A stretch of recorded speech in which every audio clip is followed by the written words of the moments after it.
ಇಂಥ ಅನಾಹುತ ನಡೆದೋಯ್ತು. ನಮ್ಮ ಗೆಳತಿಯರು ಈಗ ಆಗಬಾರದಿತ್ತು. ಅವರಿಗೆ ಏನಾಯಿತು? ಏನು ನನಗೆ ತಿಳಿದಿಲ್ಲವೇ? ಈಜಲೋದರೆಲ್ಲರೂ ಆಸ್ಪತ್ರೆಗೆ ದಾಖಲಾಗಿದ್ದಾರೆ. ಆಸ್ಪತ್ರೆಗೆ ದಾಖಲಾಗಲು ಅವರಿಗೆ ಏನಾಯಿತು? ನಿನ್ನೆ ಭಾನುವಾರ ಶಾಲೆಗೆ ರಜೆ ಇತ್ತಲೇ ಅವರೆಲ್ಲರೂ ಬೆಳಗ್ಗೆ ಆಟವಾಡಲು ಹೋಗಿದ್ದಾರೆ. ಮಧ್ಯಾಹ್ನವರೆಗೆ ಆಟವಾಡಿ ಅನಂತರ ಸೆಕೆ ತಾಳಲಾರದೆ ಊರಿನ ಪಕ್ಕದ ನದಿಯಲ್ಲಿ ಸ್ನಾನ ಮಾಡಿದರು. ಪರಿಮಾಣವಾಗಿ ಅವರ ಮೈಮೇಲೆಯಲ್ಲಿ ದಪ್ಪ ದಪ್ಪ ಗುಳಗಳು ಎದ್ದು ಉಬ್ಬರಿಸು ತುರುಕಿ ಪ್ರಾರಂಭವಾಯಿತು. ನೋವು ತಾಳಲಾರದೆ ದಂಡೆಯಲ್ಲಿ ಬಿದ್ದು ಹೊರಳಾಡಿದರು. ಯಾರೋ ದಾರಿಕರು ಅವರ ನರಳಾಟ ಕಂಡು ಎತ್ತಿಕೊಂಡು ಹೋಗಿ ಆಸ್ಪತ್ರೆಗೆ ಸೇರಿಸಿದರು. ಅವರ ಆರೋಗ್ಯ ತೀರಾ ಹದಗೆಟ್ಟಿದೆ. ನಾವೆಲ್ಲರೂ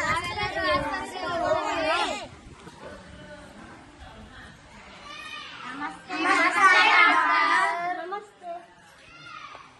ನಮ್ಮ ಗೆಳೆಯರ ಸ್ಥಿತಿ ಹೇಗಿದೆ ಡಾಕ್ಟರ್? ಇನ್ನು ಏನನ್ನು ಹೇಳುತ್ತಿಲ್ಲ ಮಕ್ಕಳೇ, ಆದರೆ ಚಿಂತೆಗೆ ಕಾರಣ ಇಲ್ಲ ಅಂತ ತೋರುತ್ತೆ. ಅವರಿಗೆ ಏನಾಗಿತ್ತು ಡಾಕ್ಟರ್? ಅವರಿಗೆ ನದಿಯ ನೀರಿನ ಮಾಲಿನ್ಯ ಸೋಂಕು ಪರಿಣಾಮವಾಗಿ ಇಡೀ ದೇಹಕ್ಕೆ ಗುಳ್ಳೆಗಳು ಇದ್ದಿದ್ದಾವೆ. ತುರಿಕೆ ತಡೆಯಲಾರದೆ ಮೂರ್ಛೆ ಹೋಗಿದ್ದಾನೆ. ಅವರ ಜೀವಕ್ಕೆ ಏನು ಉಪಯೋಗವಿಲ್ಲ ತಾನೆ? ಸಕಾಲದ ಆಸ್ಪತ್ರೆಯೆಲ್ಲ ಸೂಕ್ಷ್ಮ ಚಿಕಿತ್ಸೆ ನೀಡಿದ್ದೇವೆ. ನಾವು ಅವರನ್ನು ನೋಡಬಹುದೇ? ಈಗ ಬೇಡ ಮಕ್ಕಳೇ, ಸಂಜೆ ಬನ್ನಿ. ಆಯ್ತು ಡಾಕ್ಟರ್.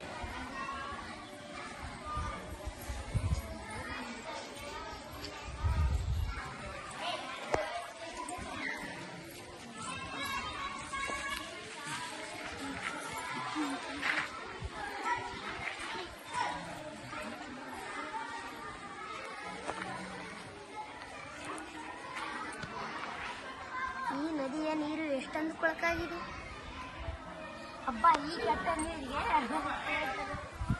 ಸೆಕೆ ತಡೆಯಲು ಆಗಲಿಲ್ಲವೋ ಏನೋ. ಇದು ಮಲಿನಗುಡಿ ನದಿ. ಇಂಥ ನದಿ ಜೀವಸಂಕುಲಕ್ಕೆ ಅಪಾಯಕಾರಿ.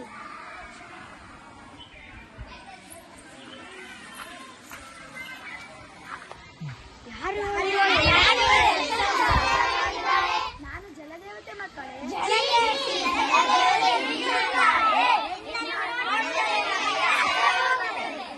ನಾನೇನು ಮಾಡಿದ್ರೆ ನನ್ನನ್ನು ನೋಡಿ ಏಕೆ ಅಸಹ್ಯಪಟ್ಟುಕೊಳ್ಳುತ್ತಿದ್ದೀರಿ? ನನ್ನಿಂದ ನೀವು ಹಲವಾರು ಪ್ರಯೋಜನಗಳನ್ನು ಪಡೆದಿಲ್ಲವೇ?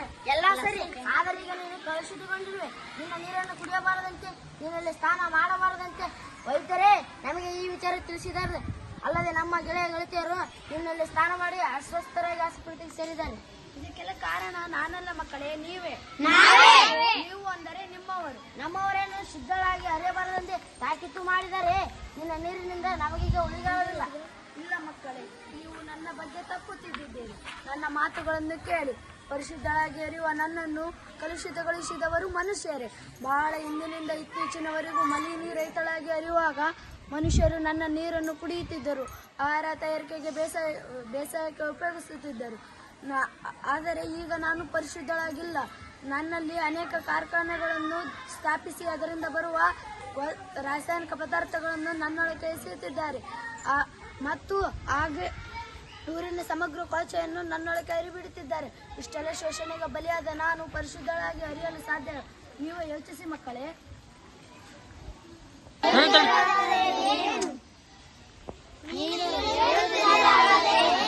ನಾನು ಹೇಳುವುದಿಷ್ಟೇ, ಮನುಷ್ಯರು ಹೀಗೆ ಮಲಿನ ಮಾಡುವುದನ್ನು ಮುಂದುವರಿಸಿದಾದರೆ ನಾನು ವಿಷಕನ್ಯೆ ಎಂಬ ಪಟ್ಟ ಧರಿಸುವ ಕಾಲ ದೂರವಿಲ್ಲ. ನಾನು ಯಾರ ಬಳಿ ನನ್ನ ನೋವನ್ನು ಹೇಳಿಕೊಳ್ಳಲಿ?